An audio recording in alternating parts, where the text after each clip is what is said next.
Married to the Dangerous Mafia Alpha King. A werewolf romance audiobook written by Shadow Howl's Tale for entertainment only. Where are you listening from? Write in the comment. The chapel bells tolled like a funeral march.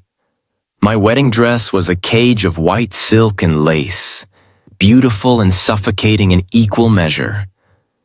The kind of gown that cost more than I'd earned in a year, paid for with blood money I hadn't asked for. 3 weeks ago, I was free. Now I stood at an altar that reeked of expensive cologne and barely concealed violence, about to marry a man I'd never chosen. Arthur Sterling. Even his name tasted dangerous on my tongue. I'd seen his face in newspapers, the legitimate businessman, the philanthropist, the man who owned half of Manhattan's skyline. But the whispers told the real story. Mafia King's alpha of the largest werewolf pack in North America. A monster in $1,000 suit. The last thing I wanted was this ring, this vow, this man who stood at the altar like a king awaiting his tribute. But debt has teeth sharper than any wolf. And my family's sins had come due. So I walked down that aisle in borrowed white, each step a countdown to the moment I'd become his.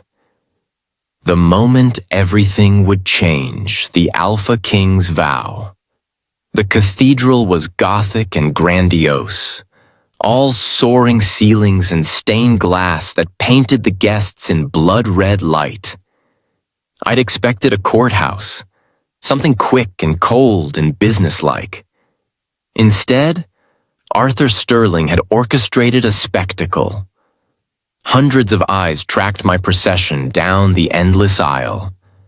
I recognized the faces from surveillance photos my family had shown me before. Before everything fell apart, Mafia under bosses in Armani, pack enforcers barely contained human skin, their eyes flickering gold in the candlelight, society wives dripping in diamonds and judgment, and at the far end, watching me approach with the patience of an apex predator, Arthur. He was exactly as devastating as the photo suggested, but no camera could capture the presence that rolled off him in waves.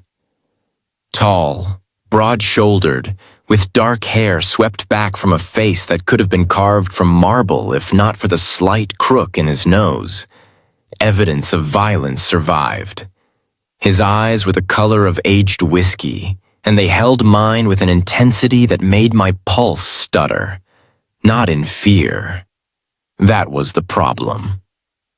The officiant droned through the ceremony, words I'd heard at a dozen weddings but never imagined would apply to me. Arthur's hand engulfed mine as he slid the ring onto my finger. Platinum and diamonds, cold as ice, heavy as chains. Do you, Naomi Wealth, take this man? My throat constricted. In the audience, I could feel them watching, waiting for me to bolt, to refuse, to prove myself as weak as they suspected. Arthur's thumb stroked across my knuckles, a gesture that might have seemed tender if his grip hadn't been iron. I do. The words came out steady, defiant, his lips curved, not quite a smile. Do you, Arthur Sterling? I do. He didn't wait for the full question, his voice a low rumble that vibrated through the cathedral. Then, by the power vested in me, the explosion shattered the stained glass. Chaos erupted. Screams ricocheted off stone walls as colored glass rained down like deadly confetti. Bodies hit the ground, some taking cover, others already shifting. The sound of tearing fabric and cracking bones filling the air as wolves burst free. I stood frozen, instinct warring with shock, until Arthur's arm locked around my waist and yanked me behind him. His other hand had produced a gun from somewhere inside his jacket, the motion so smooth it was clearly second nature. "Stay down," he growled, and I realized with a jolt that his eyes had gone full gold, the wolf rising to the surface even as he remained human. 3 figures crashed through the shattered window. Wolves, massive and snarling, fur matted with rain. Not Arthur's pack. The scent was all wrong, acrid and hostile. Rival pack, my mind supplied, or a rival family. In Arthur's world, the distinction barely mattered. The first wolf lunged for the altar. Arthur's shot caught it mid-leap, silver bullet finding its mark with brutal precision. It hit the ground and didn't rise. The second came from the side, but Arthur moved like liquid death, firing twice more while simultaneously shoving me toward the shelter of an overturned pew. I stumbled in the ridiculous dress, white silk tangling around my legs. My heel caught on fabric and I went down hard, palms scraping against broken glass. Pain registered distantly, overwhelmed by the surge of adrenaline that had my heart hammering against my ribs. The third wolf ignored Arthur entirely. Its golden eyes locked on me, the new wife, the weak link, the leverage. It charged. Time slowed. I could see its muscles bunch, jaws open to reveal teeth designed to tear flesh from bone. Could smell the wet fur and bloodlust. Could hear Arthur roar my name, too far away to reach me in time. My hand closed around a shard of stained glass. Saint Michael the Archangel, the jagged edge read in Latin script. How fitting. The wolf lunged.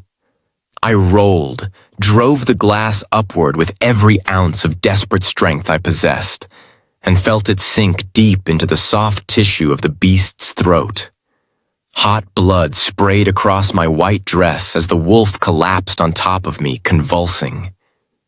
Dead weight.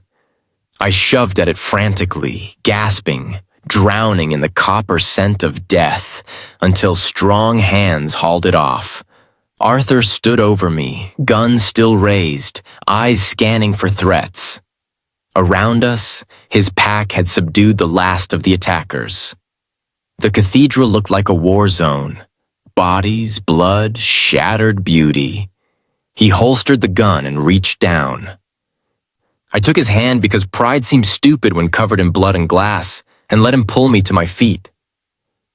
"You killed it." His voice was flat, unreadable. I looked down at my hands, streaked crimson, shaking with aftershock. "Yes. Good." He stepped closer, invading my space, his hand coming up to cup my jaw. His thumb brushed across my cheekbones, smearing blood.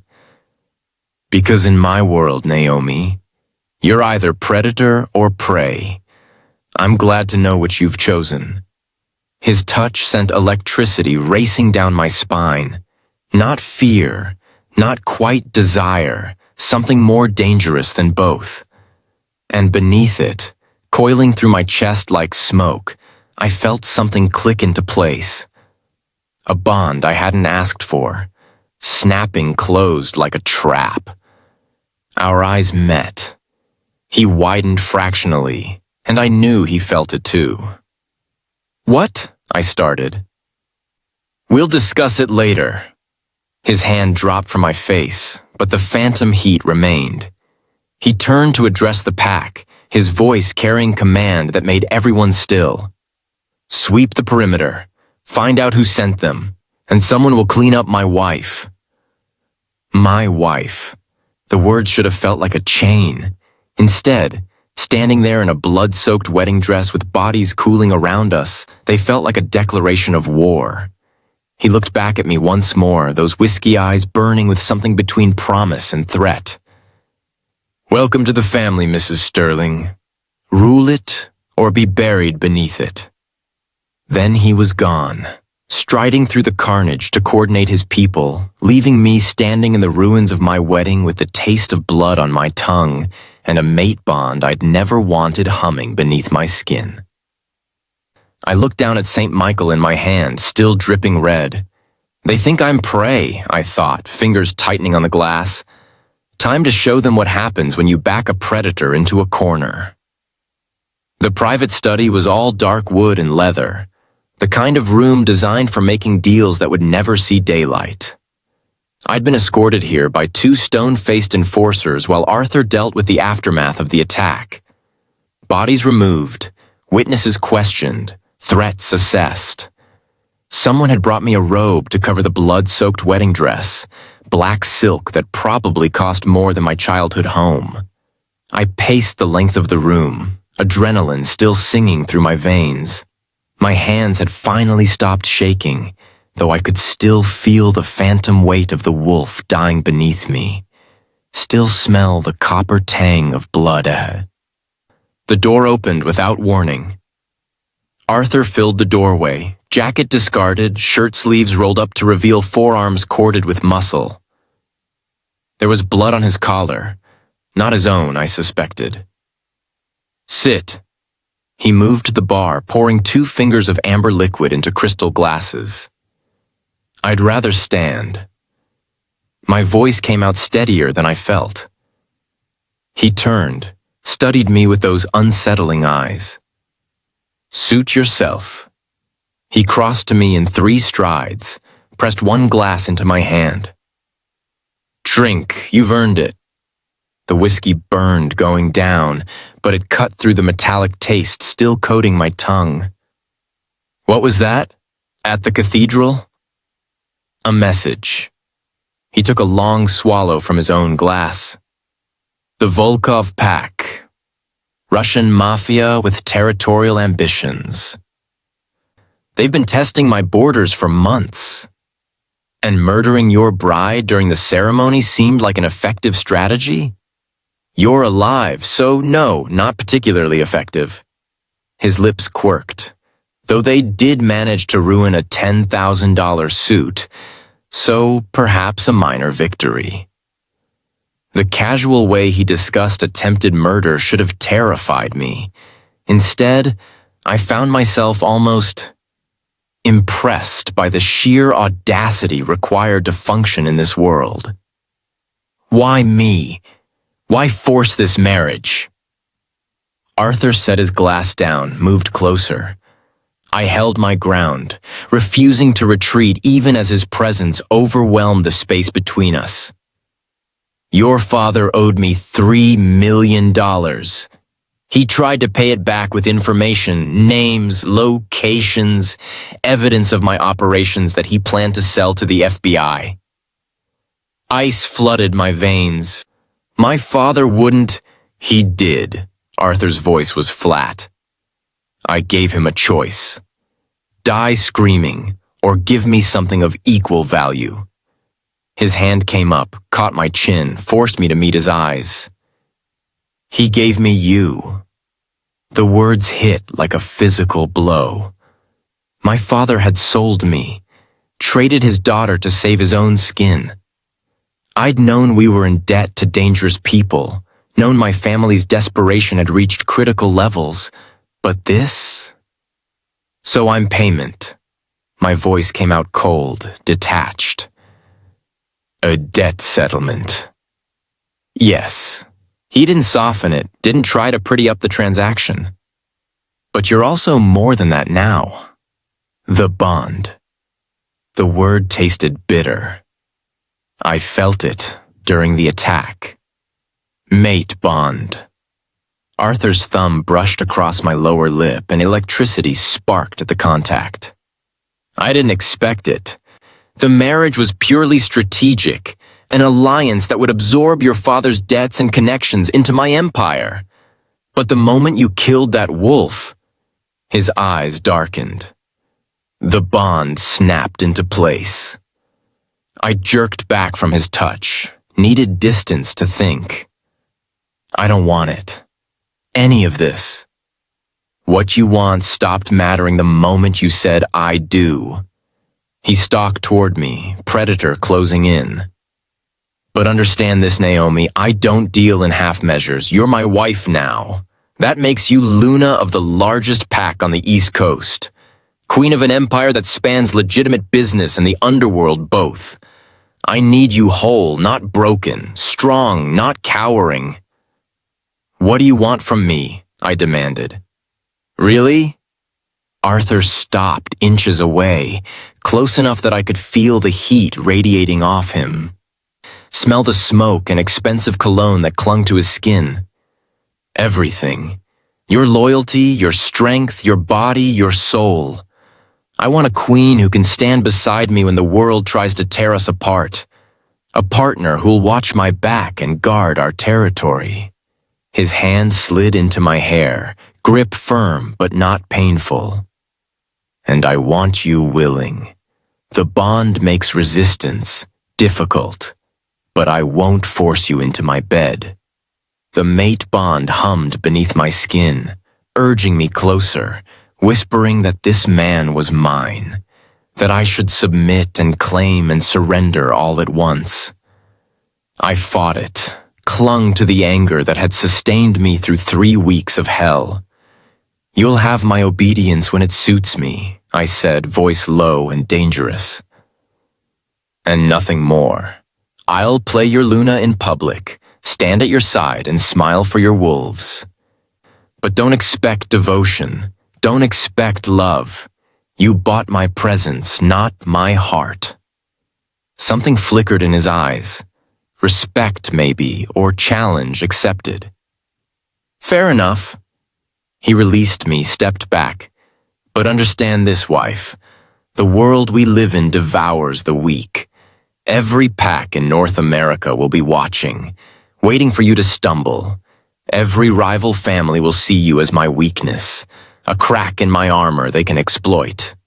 He caught my wrist, pulled me close again until we were chest to chest. So be my queen or become prey. There's no middle ground here. The bond flared at the contact, white hot and demanding. My pulse jumped, and I knew he could feel it, could scent the unwanted arousal that flooded my system. Damn this supernatural connection that made my body betray my mind.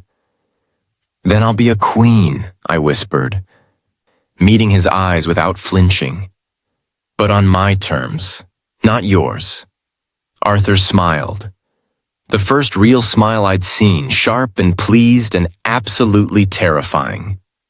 I wouldn't have it any other way. The Sterling estate sprawled across 20 acres of prime Manhattan real estate, a fortress disguised as luxury. Arthur led me through marble halls and down a private elevator that descended far below the mansion's basement levels. My father built the compound in the 1950s, he explained as we descended. Back when the families were at war and the packs hadn't yet learned to coexist with humans. We needed somewhere secure. The elevator opened onto a command center that looked like it belonged in a spy thriller. Monitors covered one wall, displaying security feeds from across the city. Pack members moved through the space with military precision, some in business attire, others in tactical gear. Welcome to the heart of the operation. Arthur's hand settled on my lower back, guiding me forward. From here, we monitor pack lands, oversee business interests, and coordinate responses to threats. 3 figures approached.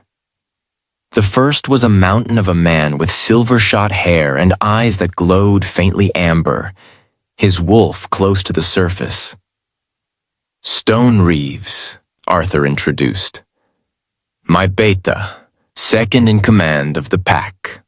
Stone gave me a slight nod, face carefully neutral. Mrs. Sterling, congratulations on your marriage.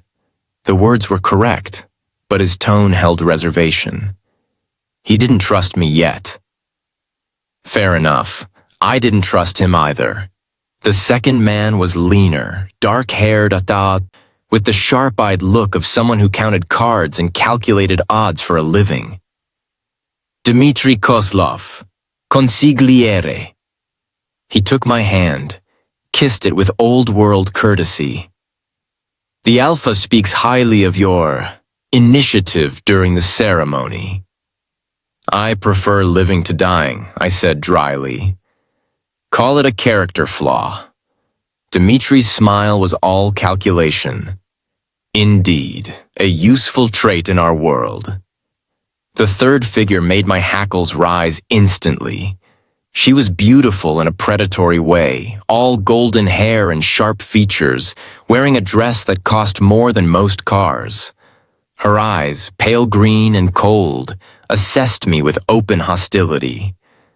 "Vivian Ashford," Arthur said, and something in his tone made me stiffen. "Pack enforcer and old friend." The pause before old friend spoke volumes. "Former lover," I translated. "Of course." The woman looked at me like I was an insect that needed squashing. "How quaint." Vivian's smile didn't reach her eyes. "Arthur finally takes a mate, and it's a human." She said human like it was synonymous with vermin. "Half human," I corrected, voice sweet as poison. The lie came easily. I'd survive better here if they thought I had wolf blood, even distant.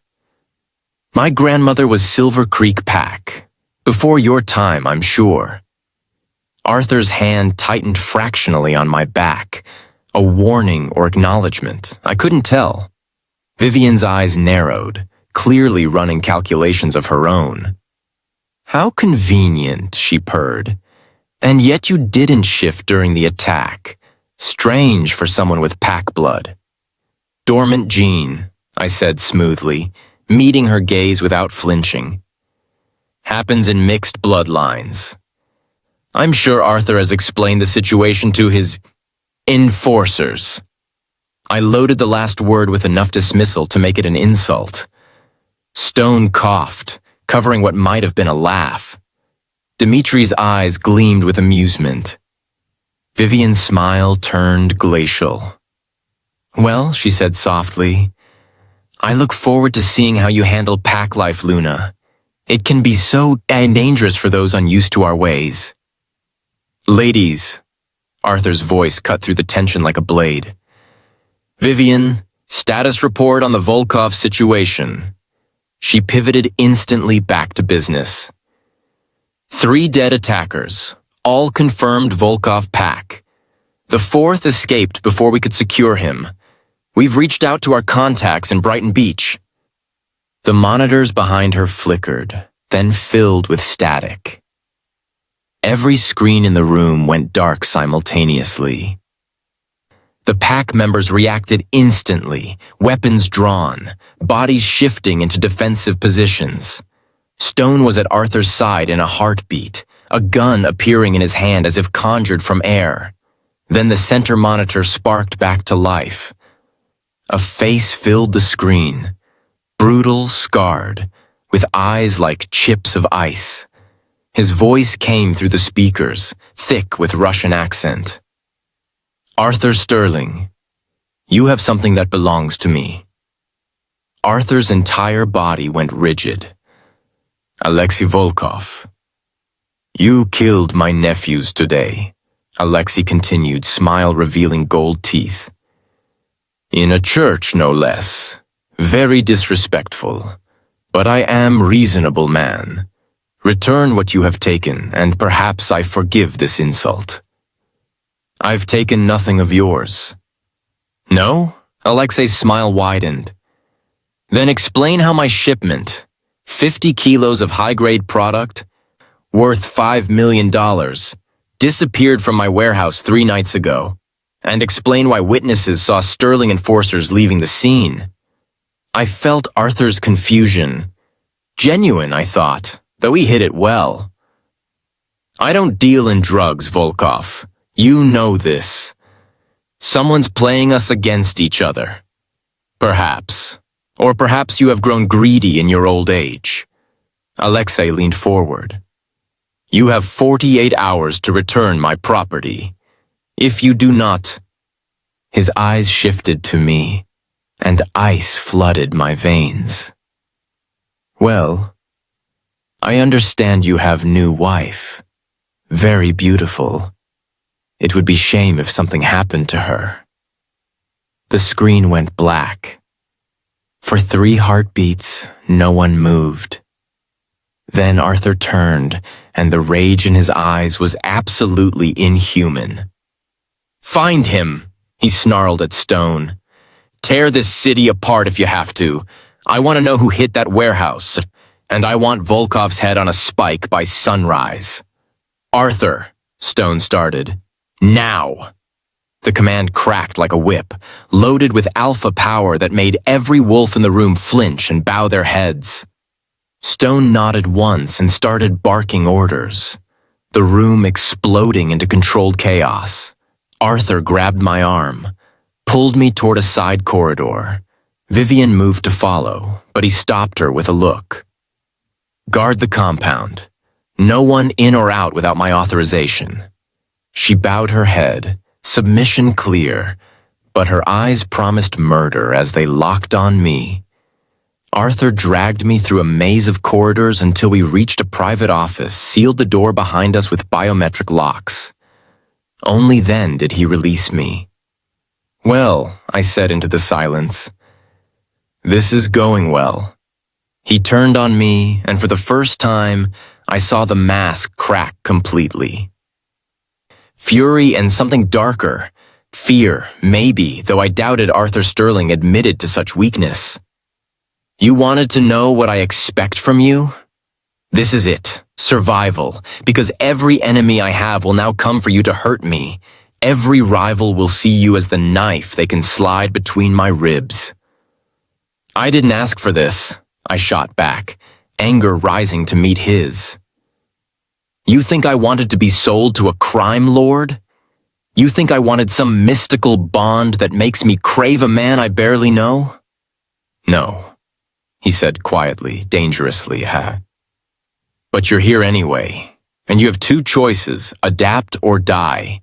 There is no third option." He crossed to me in 2 strides, caught my face in both hands. "So what's it going to be, Naomi? Will you rule this kingdom at my side? Or will I be burying you in 6 weeks when Volkov's men carve you apart to prove a point?" The mate bond sang between us, electric and inescapable. I could feel his rage and fear and possessive need tangling with my own fury and terror and unwanted desire. Could feel the beast lurking beneath his skin, barely leashed, wanting to bite and claim and never let go. I grabbed his wrists, held his gaze. "I survived my father's betrayal. I killed a wolf with my bare hands. You think I'm going to roll over for Russian mobsters?" I leaned closer until our lips were almost touching. "I told you I'd be queen. So stop treating me like I'm made of glass and teach me how to survive in your world." Something shifted in his eyes, the predator recognizing a worthy mate. "It won't be pleasant." "Nothing in my life has been pleasant." I released him, stepped back. "When do we start?" Arthur smiled, sharp and approving. "Now, you want to be queen?" He moved to the wall, pressed a hidden panel. It swung open to reveal an arsenal, guns, knives, and weapons I couldn't name. "Then let's make you dangerous." He pulled a pistol from the rack, checked the chamber with practiced efficiency, then held it out to me grip first. "Your first lesson, wife. In my world, trust is a luxury we can't afford. Keep this on you at all times. Learn to sleep with it under your pillow. And if anyone, pack, family, or rival, gives you reason to doubt their loyalty..." His eyes locked on mine, cold and absolute. "You shoot first and question the corpse." I took the gun, felt the weight of it, the cold metal and deadly promise. Part of me recoiled, but another part, the part that had killed to survive, that had watched my father's betrayal and felt something break inside, welcomed it. "Consider me armed," I said softly. Arthur's smile was razor-sharp and genuinely pleased. Welcome to your kingdom, wife. Rule it, or be buried beneath it.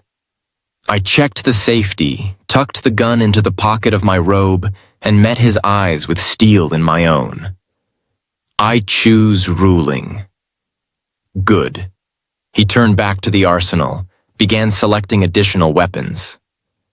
Because in 48 hours, Volkov will make his move. And when he does, I need to know you can handle yourself when the bullets start flying. Then stop talking, I said, adrenaline sharpening my voice to a blade, and start teaching. Arthur's eyes gleamed gold, wolf rising to acknowledge its mate. As you wish, my queen. The war had begun. And I'd be damned if I died before learning all the rules. The master suite was a study in calculated luxury. Floor-to-ceiling windows overlooking the Manhattan skyline, silk sheets that probably cost more than a car, and enough space to house a small family. The kind of room designed to impress and intimidate in equal measure. I stood by the windows, still in the black robe, watching the city lights flicker like distant stars. My new gun rested on the nightstand, close enough to grab. Arthur had spent 3 hours drilling me on weapons handling, combat basics, and the pack's defensive protocols. My shoulders ached, my hands were raw, and my mind buzzed with information overload. But I was still alive, still standing, still defiant. The door opened behind me. I didn't turn. But I felt Arthur enter the way you feel a storm rolling in. A shift in air pressure, an electric charge that made my skin prickle. You should rest, he said, voice carefully neutral. Tomorrow will be harder. I've had harder days. I turned to face him. He'd showered, changed into dark slacks and a white shirt unbuttoned at the collar. Even relaxed, he radiated predatory grace. Tell me about the bond, the real version, not the sanitized explanation. Arthur moved to the bar, poured 2 glasses of whiskey. It's rare. Maybe 1 in 1,000 wolves finds their true mate. The bond transcends choice. It's recognition at a soul level. 2 halves that complete each other. Sounds poetic. I accepted the glass he offered. What's the reality? The reality is that it's inconvenient as hell. He took a long drink. It makes you vulnerable. Every emotion bleeds through, fear, anger, arousal. You'll feel what I feel and vice versa. Distance causes physical pain. Separation for extended periods can drive you mad. His eyes locked on mine. And infidelity is impossible. The bond won't allow it. Try to touch someone else, and your body will reject them. So I'm trapped. The words came out flat. We both are. He set his glass down, moved closer. I didn't choose this any more than you did. I needed a strategic marriage, not a mate. But the goddess has a sick sense of humor. The goddess can go to hell. Arthur's lips quirked. She probably has a throne waiting. He reached out, fingers ghosting along my jaw. The contact sent heat spiraling through my chest. But like it or not, we're bound now. Your enemies are mine. Your pain is mine, and your death, his grip tightened fractionally, would likely kill me too. I jerked back from his touch, needing space from the intensity building between us. Don't expect me to fall at your feet because some mystical force says we're meant to be. I don't believe in destiny. Neither do I. He stalked forward, backing me toward the windows. I believe in power, in control, in taking what's mine and defending it to the death. He caged me against the glass, hands braced on either side of my head. But make no mistake, Naomi, you are mine now, Every breath, every heartbeat, every defiant word. Mine. The bond flared white hot, demanding I submit, claim, surrender. My body betrayed me, arching toward him, pulse racing. But I forced steel into my spine, met his eyes with ice. "Touch me again without permission," I said softly, "and I'll put a bullet between your eyes." Arthur's smile was pure danger. "You're welcome to try, wife, but we both know how that would end." He leaned in until his lips brushed my ear. "I don't need permission. Your body already knows it belongs to me. I can smell your arousal, hear your heart racing, feel the bond pulling you closer even as you try to push me away. Damn him for being right. Damn this supernatural connection that made me ache for a man I should hate." "My body might betray me," I whispered, "but my mind is still my own, and I say no." For a long moment we stood frozen, predator and prey, though which was which remained unclear. Then Arthur pushed off the glass, stepped back, putting blessed distance between us. "Fine." His voice was rough, control visibly fraying.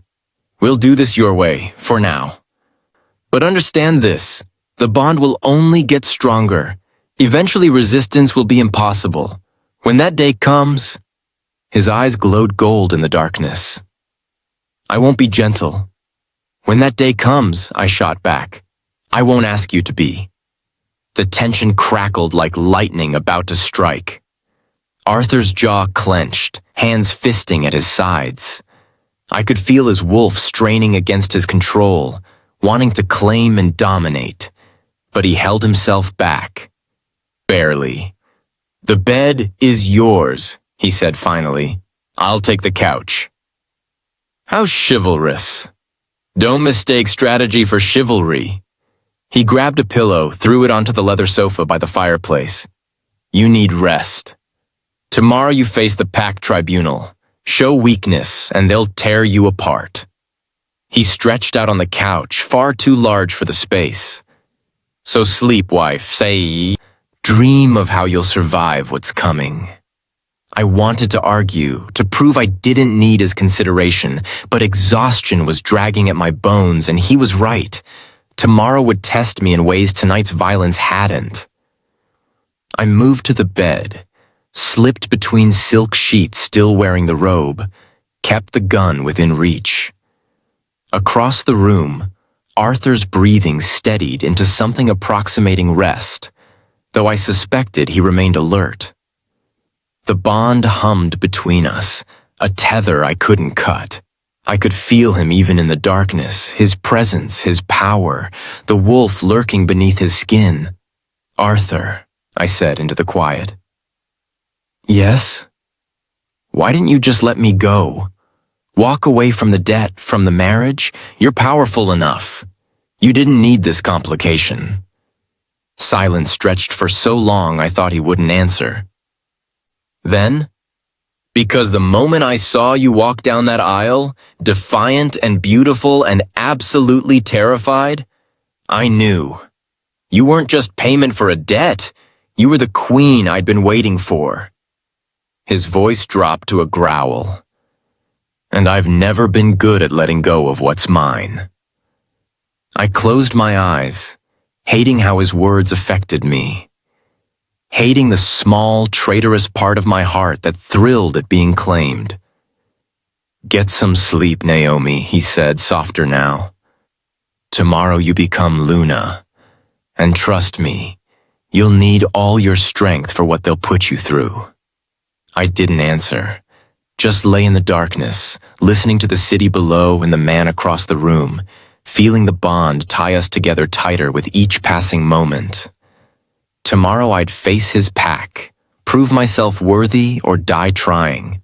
Tonight, I'd pretend I was still free. Dawn came too quickly. I woke to find Arthur already gone, a note on the pillow where he'd been.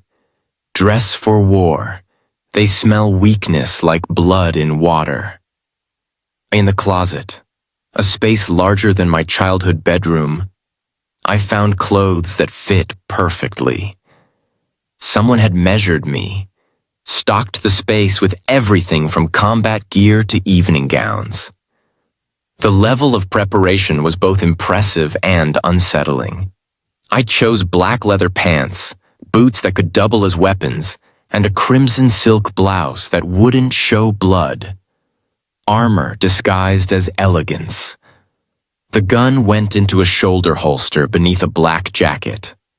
Stone appeared at 7 sharp, stone-faced as ever. "Luna, the pack gathers. Lead the way." He took me deeper into the compound, down corridors lined with wolves who stopped and stared as we passed. Some bowed. Others watched with naked hostility. I kept my spine straight, chin high, refusing to show the fear churning in my gut. The tribunal hall was ancient, stone walls carved with runes, torches burning in iron sconces, the scent of earth and wolf thick enough to choke on. Hundreds of pack members filled the space, arranged in a circle around a central arena. Arthur sat on a throne of black stone, looking every inch the king. Dimitri stood at his right, Vivienne at his left. Both watched me with calculating eyes as Stone led me to the center of the circle. An old man stepped forward, white-haired and bent with age, but his eyes burned bright and sharp. "I am Matthias, Pack Elder. For 300 years, I have witnessed challenges and coronations. Today, we determine if this human is worthy to stand as Luna." "Half-blood," I corrected, voice carrying through the hall. "Silver Creek Pack lineage." Matthias's eyes narrowed. "Silver Creek fell 50 years ago. Convenient claim with no one left to verify." "My grandmother's name was Sarah Wealth, born Sarah Blackwood of Silver Creek. She survived the massacre in 1975, married human, and went into hiding. The lies came smoothly. I'd spent the night memorizing pack histories Arthur had given me. The dormant gene is common in such lineages. Or would you like to debate pack genetics, Elder?" A ripple of surprise ran through the crowd. Matthias's lips twitched. Respect or amusement, hard to tell. "Bold words, but words are wind." He raised his hand. "To prove yourself worthy of the Luna title, you must pass 3 trials.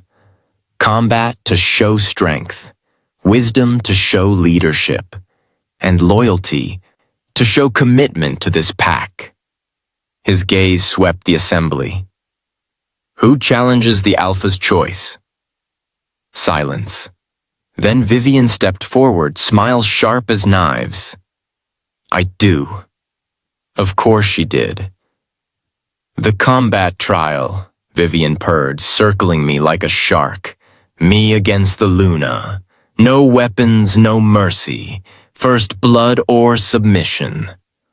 Arthur's voice cut through the tension. "Vivian is a trained enforcer, full wolf. This is hardly fair odds." "I didn't ask for fair," I said, shrugging out of my jacket. The gun went to Stone, who caught it with raised eyebrows. "I asked to be Luna. If she wants to test me, let her try." Approval flickered through the crowd. Arthur's eyes narrowed, but he nodded once. Permission granted. The circle cleared.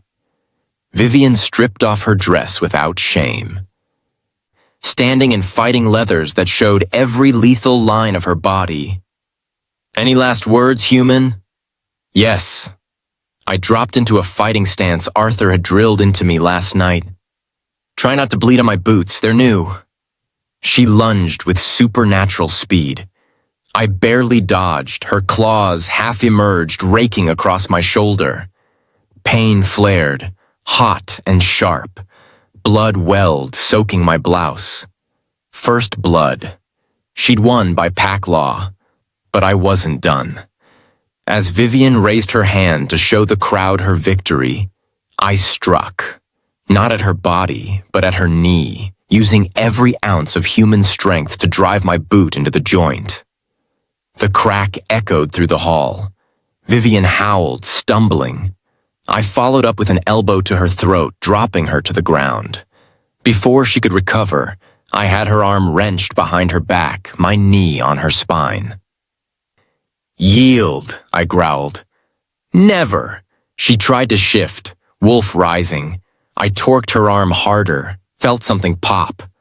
I said yield, or I break it. For 3 heartbeats, pride warred with pain on her face. Then, I yield. I released her immediately, stepped back. Blood dripped from my shoulder, but I stood tall as Vivian climbed to her feet, cradling her arm. Rage and grudging respect warred in her eyes. "First blood goes to the challenger," Matthias announced. "But victory to the Luna. The combat trial is past." The crowd erupted, some cheering, others snarling disapproval. Arthur's expression remained unreadable, but I felt satisfaction pulse through the bond. "The wisdom trial," Matthias continued, "a test of leadership and judgment." He gestured, and 2 wolves dragged a bound figure forward, young, maybe 20, face swollen with bruising. This wolf was caught selling pack secrets to the Volkov family. By law, the punishment is death, but as Luna, you may choose mercy or justice. Decide. The trap was obvious. Show mercy, and they'd call me weak. Choose execution, and they'd say I was trying too hard to fit in. Either way, I lost. Unless I changed the game. I circled the prisoner slowly. "What's your name?" "Derek?" His voice shook. "Why'd you do it, Derek? Betray your pack?" "My sister. Volkov has my sister. He said if I didn't help him, he'd kill her." Gasps rippled through the crowd. Matthias's eyes gleamed. He'd known this detail, saved it to complicate my choice. I turned to Arthur. "Do we know where the sister is?" "Brighton Beach," Dmitri supplied, "yeah. Volkov's holding her in a brothel he runs." "Then here's my judgment." I faced the pack. Derek made a choice. Betray his pack to save family. It's a choice I understand. So I offer him another one. I moved closer to the prisoner. "You can die here, cleanly, and your sister dies with you. Or you help us get her back, and I'll speak for leniency when this is over. But if you betray us again," I let my voice drop to ice, "I'll kill you myself, slowly." Derek's eyes widened. You'd save her?" "I'm Luna. Protecting this pack includes its families." I looked at Arthur. "Unless the Alpha objects?" His smile was pure pride. "No objection. Your judgment stands." Matthias nodded slowly. "Mercy tempered with strategy. The wisdom trial is past." 2 down, 1 to go. "The loyalty trial is simple," Matthias said. "Drink from the cup of binding, ancient pack magic that will kill you if treachery lives in your heart. If you survive?" He shrugged. "You're Luna in truth." A silver chalice was brought forward, filled with dark liquid that smelled of herbs and something darker. Poison, maybe, or worse. I took the cup, met Arthur's eyes across the circle. For the first time, I saw genuine concern flash through his expression. The bond hummed warning. This was dangerous, but backing down now meant death anyway. I raised the cup. "To the sterling pack, may I serve it with strength," and drank. The liquid burned like acid, scorching down my throat. My vision blurred, the room spinning. Agony tore through my chest. The bond screaming, fire in my veins, something trying to rip me apart from the inside. I hit my knees, gasping. Heard Arthur roar, "Eep." Felt him move toward me, but Matthias held him back. It must run its course. The pain peaked, white-hot and absolute. Then something shifted. The fire became warmth, spreading through my limbs, settling into my bones. My vision cleared, sharpened. I could smell every individual wolf in the room, hear heartbeats like drums, feel the pack as a living network of connections. The dormant gene. Whatever was in that cup had awakened it.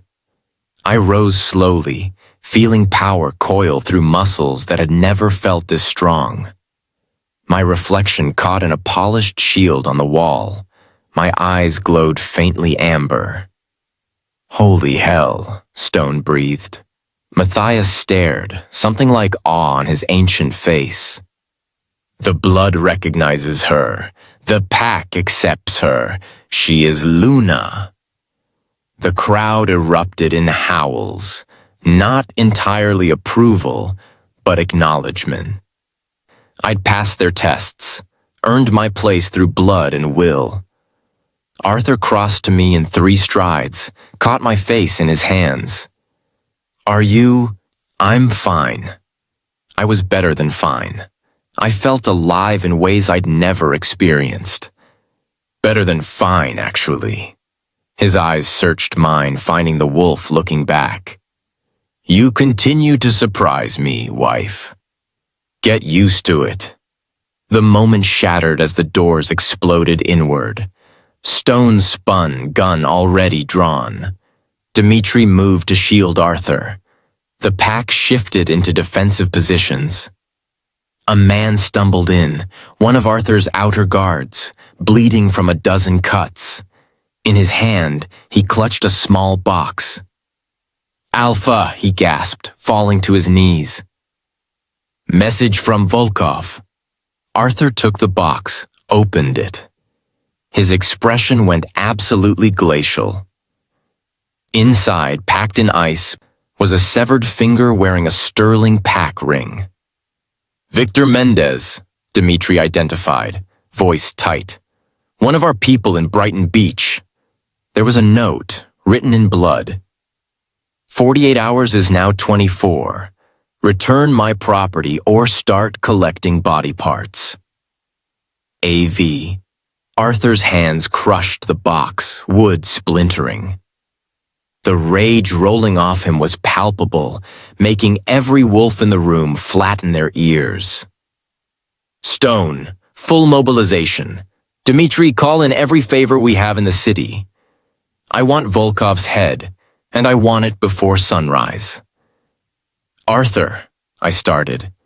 He turned to me, eyes fully gold, alpha dominance radiating like heat.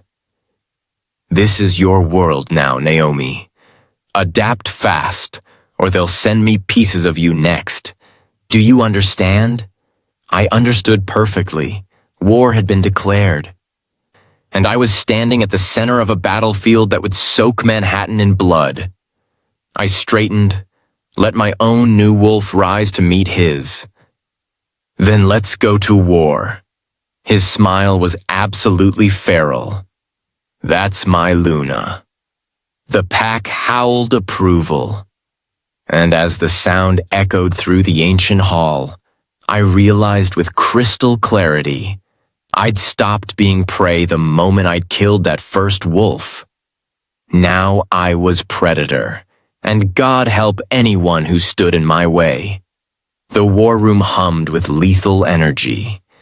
Maps of New York sprawled across the massive table, marked with red pins for Volkov territories and blue for Sterling holdings. The overlap was a contested zone of violence waiting to happen. I stood at Arthur's side, still riding the high of my newfound wolf senses. Everything was sharper, clearer. I could smell the gun oil on Stone's weapon, hear Dimitri's fingers tapping calculations on his tablet, feel the pack's collective anxiety bleeding through walls. Volkov's getting product through Port Newark, Dimitri reported, pulling up shipping manifests on the screens. 5 containers a month, disguised as industrial equipment. If we hit his supply line, he'll retaliate against civilians, Arthur cut him off. Volkov doesn't distinguish between soldiers and innocents. We strike at his operation, he bombs a subway car. So we do nothing? Vivian snapped, arm still in a sling from our fight. The grudging respect in her eyes hadn't quite erased the hostility. Let him pick us off one by one? We don't do anything, I said quietly. All eyes turned to me. We cut off his head. Arthur's gaze sharpened. Explain. I traced a route on the map, connecting dots I'd noticed while they argued. Volkov's running a protection racket through Brighton Beach.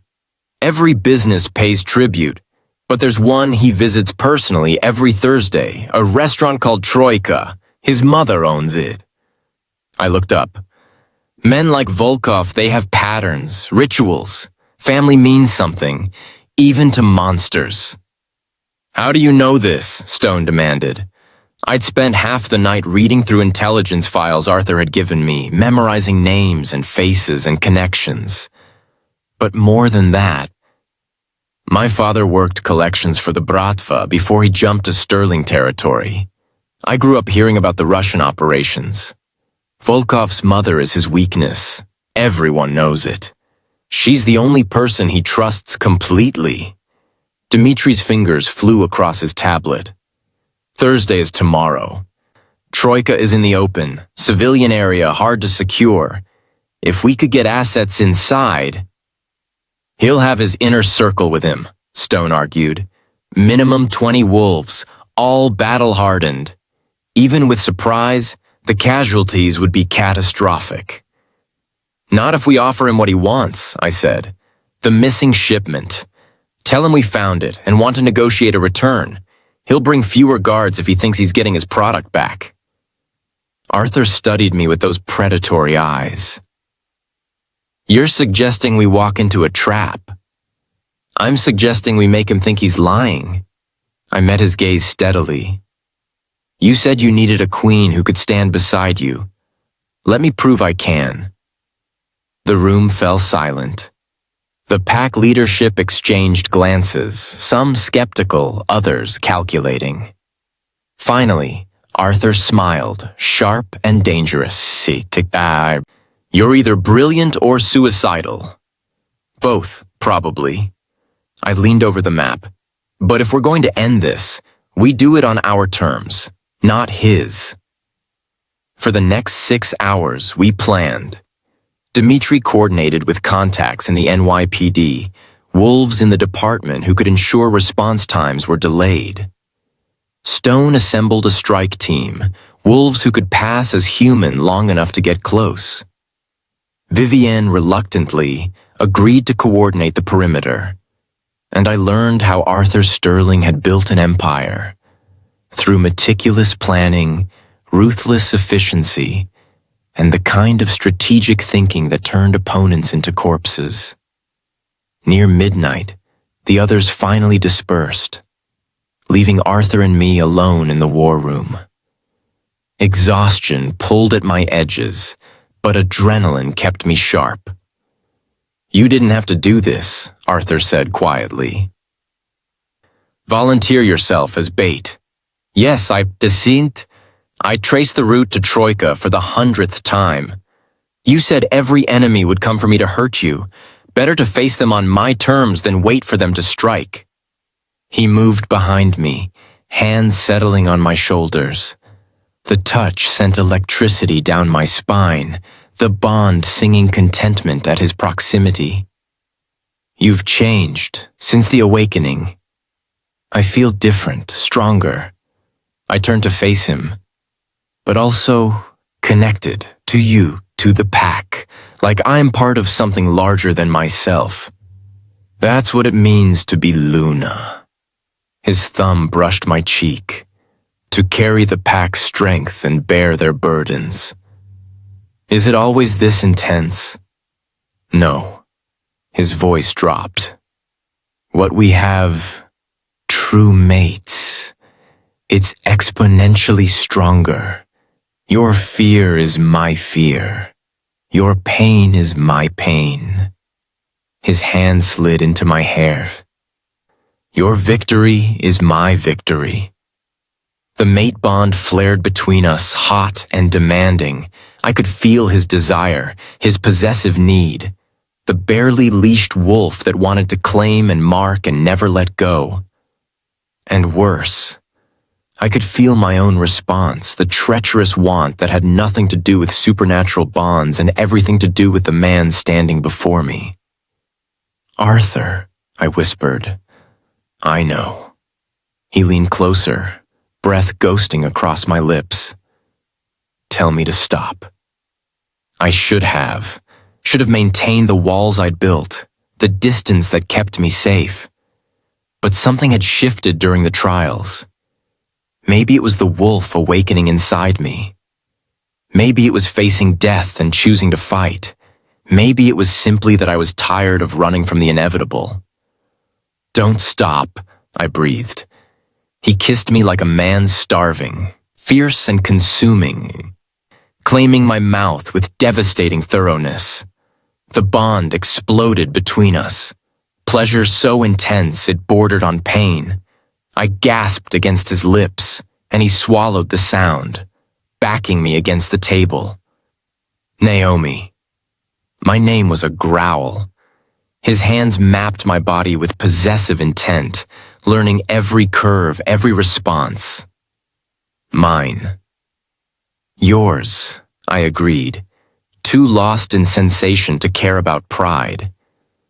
My fingers worked the buttons of his shirt, needing skin contact, needing more. And you're mine. Always. He lifted me onto the table, stepped between my thighs. From the moment you walked down that aisle, before the bond, before everything, you were mine. The kiss deepened, turned desperate. Weeks of tension and denial combusted into something explosive. His mouth traced fire down my throat, teeth scraping sensitive skin. The wolf in me purred approval, wanting him to bite, to mark, to seal the bond completely. Arthur, please. The door burst open. Stone stood frozen in the doorway, eyes wide. Alpha, we have a problem. Arthur's snarl was pure animal, eyes blazing gold. This better be life or death, Stone. It is. Stone held up his phone, showing a news alert. Someone just leaked our plan to the media. Every detail, the meeting, the fake shipment, everything. It's all over the underground channels. Ice water doused the heat. I slid off the table, Arthur already moving to check the screens. Social media exploded with the story. Sterling Pack planning hit on Volkov, civilians in danger, gang war erupting. How? Arthur's voice was deadly calm. Who knew the full plan? Inner circle only, Dmitri said, Tetkiapes, appearing behind Stone. You, Naomi, me. Stone, Vivian, and the strike team lead. Then we have a traitor. Arthur's hands fisted. Someone close enough to know details. The realization hit me like a physical blow. This was exactly what Volkov wanted. Turn us against each other, make us paranoid and divided. And we'd walked right into it. We're out of time, I said. If Volkov knows we're coming, he'll either run or set a real trap. Either way, we lose. Arthur turned to me, calculation replacing rage. Unless we change the game again. We hit Troika at dawn when the world was caught between darkness and light. The liminal hour when even predators grew careless. The plan was simple. No subterfuge, no fake negotiations. Pure, overwhelming force. I rode in the lead SUV with Arthur, Stone driving, Vivian in tactical gear beside me. 20 more vehicles followed, over 100 sterling wolves armed and ready for war. "You don't have to come in," Arthur said quietly, checking his weapons. "You could coordinate from outside. We've been over this." I chambered a round in my pistol. "I'm Luna. Where you go, I go." His smile was fierce and proud. "Then stay close. Volkov's wolves fight dirty." The restaurant sat dark and closed, but thermal imaging showed heat signatures inside. Exactly 23 hostiles clustered in the main dining room. Volkov had fortified his position, turned his mother's restaurant into a fortress. "Breach in 30 seconds, Marcus said into his comm. "All teams stand by." The final seconds ticked down. I felt Arthur's tension through the bond, his wolf straining for release. I felt my own newfound instinct screaming to shift, though I didn't know how yet. Now, the doors exploded inward. Sterling wolves poured through in a coordinated assault, flashbangs, covering fire, tactical precision that spoke of extensive training. I followed Arthur through the smoke, gun up, covering his left flank like we'd practiced. The Volkov wolves met us with equal violence. The restaurant erupted into chaos. Gunfire, snarls, the meaty sound of bodies colliding. A wolf lunged at me from the kitchen, massive and gray-furred. I fired twice, center mass, and dropped it before it closed the distance. Arthur fought like a force of nature, half-shifted into something between man and monster. Claws extended, speed supernatural, each movement designed to kill. He carved through Volkov's guards with brutal efficiency. Then I saw him, Alexei Volkov, backing toward a rear exit, using his own wolves as shields. The coward was running. "Arthur," I pointed. We moved as one, cutting through the fighting. Volkov hit the back door, burst into the alley, and stopped dead. Vivian waited there, blocking his escape, enforcers at her back. "Going somewhere?" she purred. Volkov spun back toward us, trapped, his eyes, ice blue and feral, fixed on me. The Luna. How perfect. He shifted fully, a massive white wolf with scars crisscrossing his fur. "I'll send Sterling back your corpse." He lunged with terrifying speed. I fired bullets catching him mid-leap, but wolves were hard to kill. He crashed into me, fangs snapping from my throat. I twisted, felt teeth graze my shoulder, pain blazing hot. Then Arthur was there, massive jaws clamping on Volkov's neck, hauling him off me. The two wolves collided in a fury of tooth and claw, alpha against alpha, dominance fights that would only end in death. I scrambled to my feet, shoulder bleeding but functional. Around us, the battle was turning, sterling wolves overwhelming Volkov's forces through sheer numbers and superior tactics. Arthur and Volkov rolled through the alley, both bleeding, both relentless. Volkov got his jaws around Arthur's foreleg, bit down hard. Arthur's howl of pain shot through the bond, and rage like I'd never known consumed me. The wolf inside me surged forward. I felt bones crack and reform, felt my body twist and change, agony and ecstasy combined. Fur erupted across my skin, senses amplifying beyond anything the awakening had brought. I'd shifted, fully for the first time, and I was magnificent. Smaller than the males, but faster. I launched myself at Volkov, catching him by surprise. My teeth found his throat, and I bit down with everything I had. Tasted blood, felt flesh tear, held on as he thrashed and gurgled. Arthur recovered, joined me. Together, we brought the Volkov Alpha down. our combined strength overwhelming his last defenses. Volkov's struggles weakened, stopped. The life faded from his eyes. I released him, stumbled back on 4 legs I didn't quite know how to use. Arthur shifted back to human, bloodied and magnificent, and pulled me close. "You shifted," he said, wondering in his voice.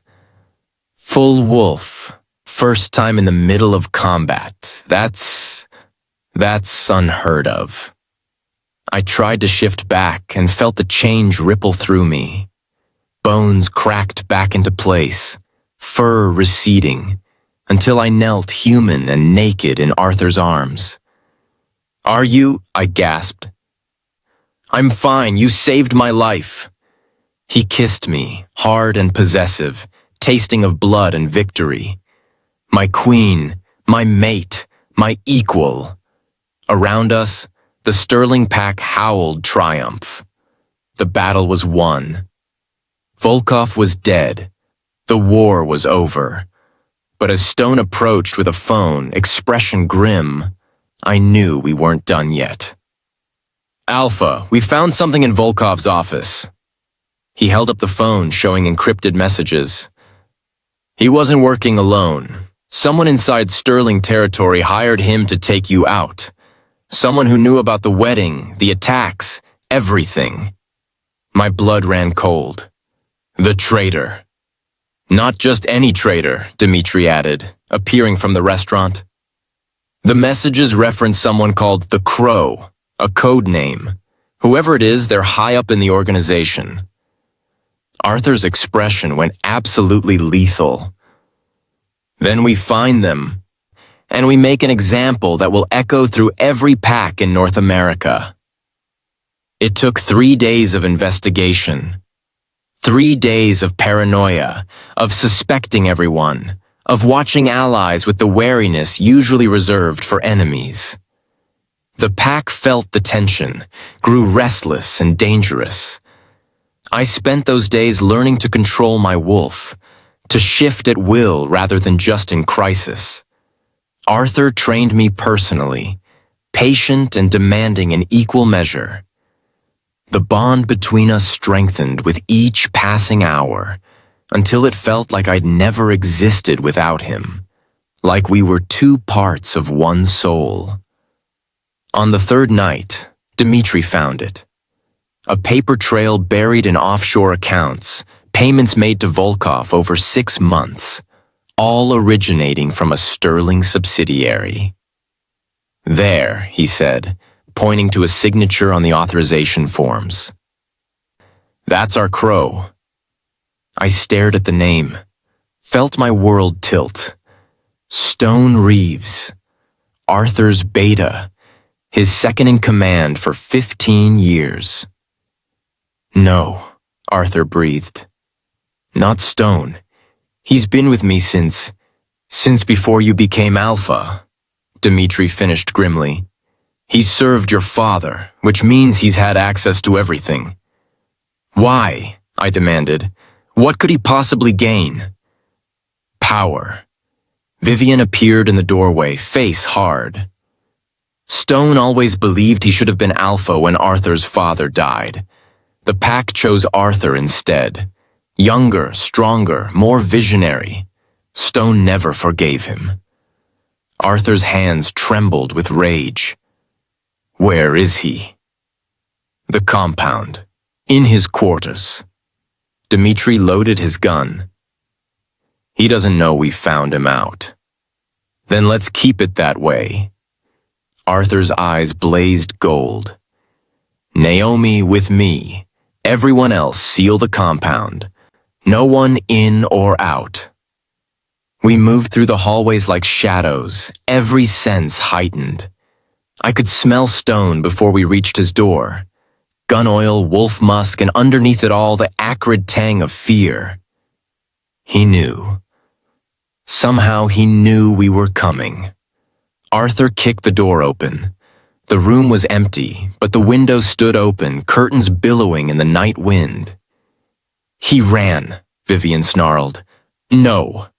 I moved to the window and caught a scent trail leading down. He's close, trying to get to the garage.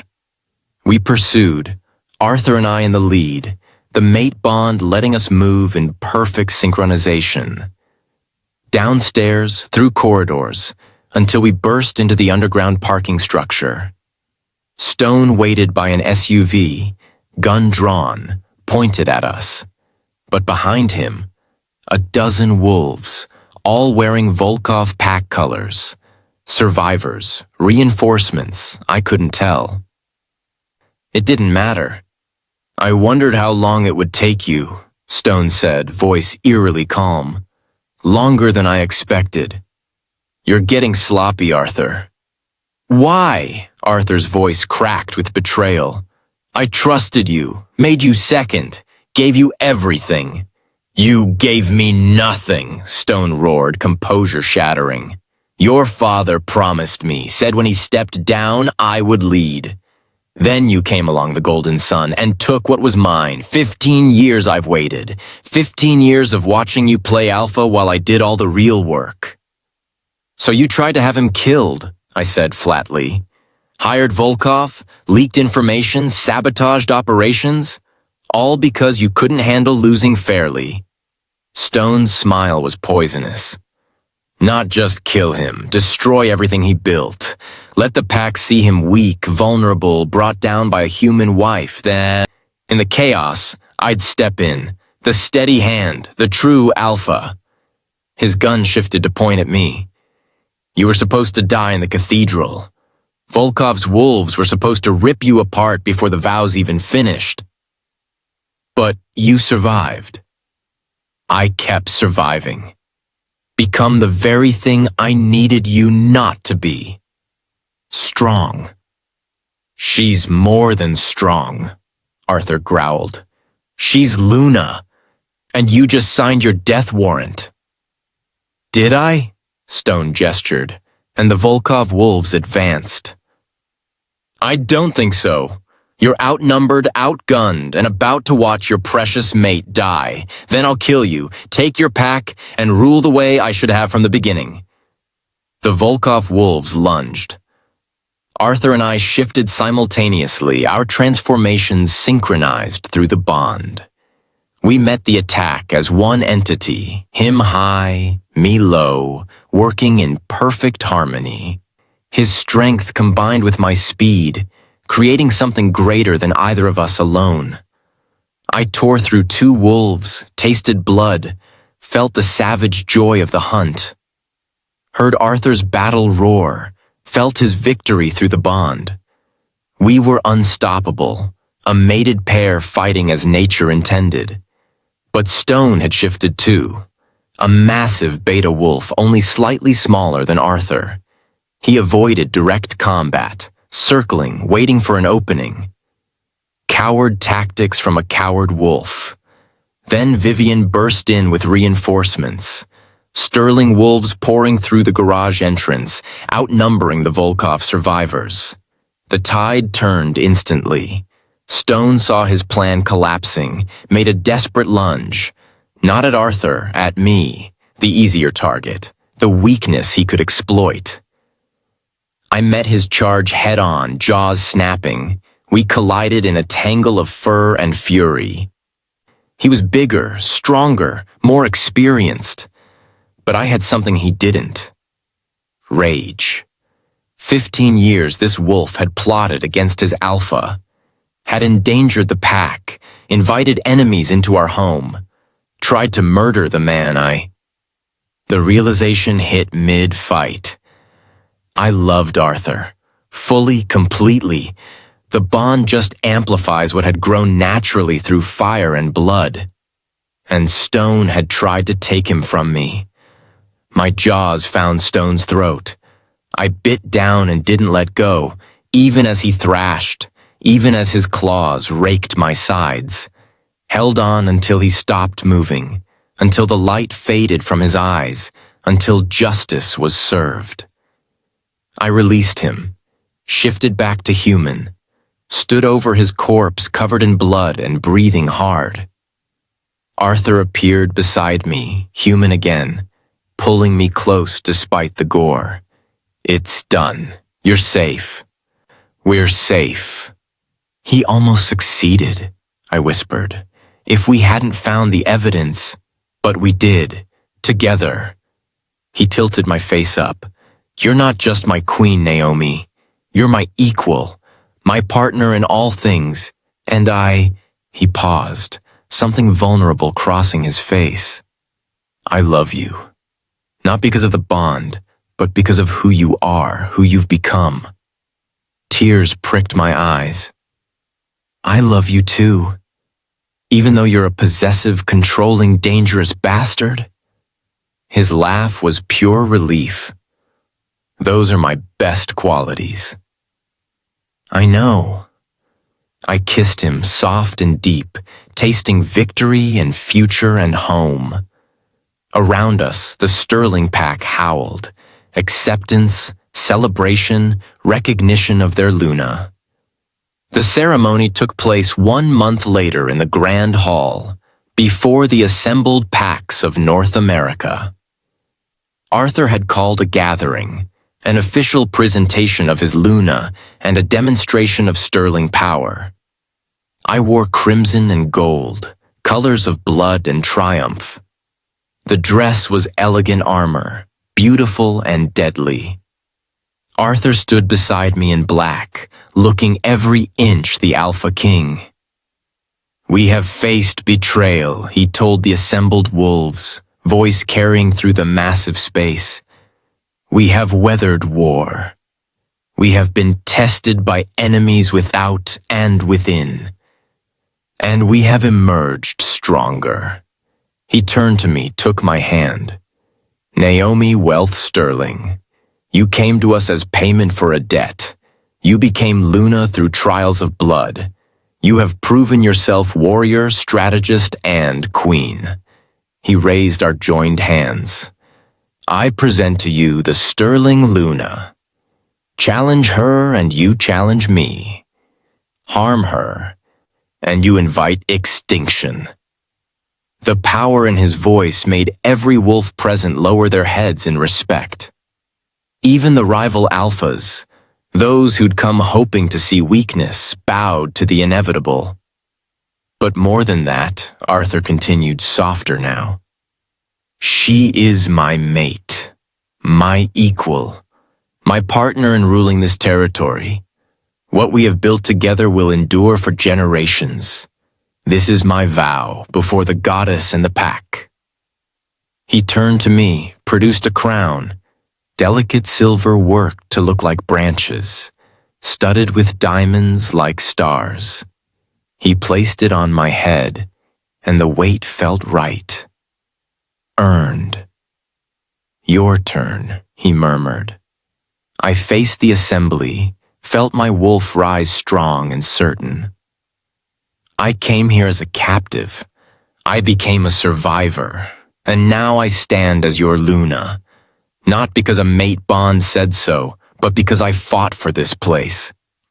Because I bled for this pack, because I chose to be queen." I let power ring in my voice and felt the pack respond.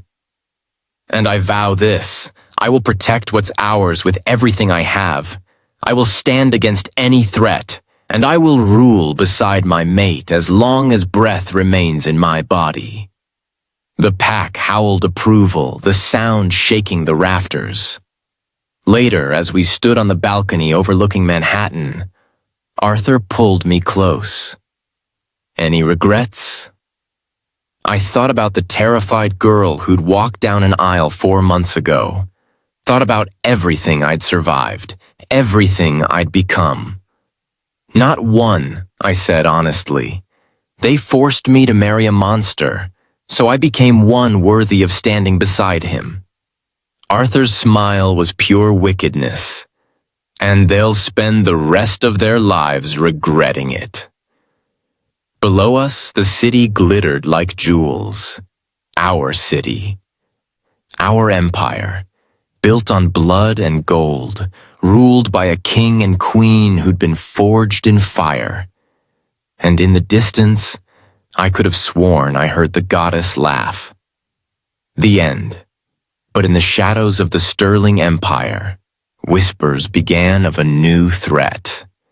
An ancient enemy thought long dead. A force that would test not just their love, but their very survival. That story, however, is for another time.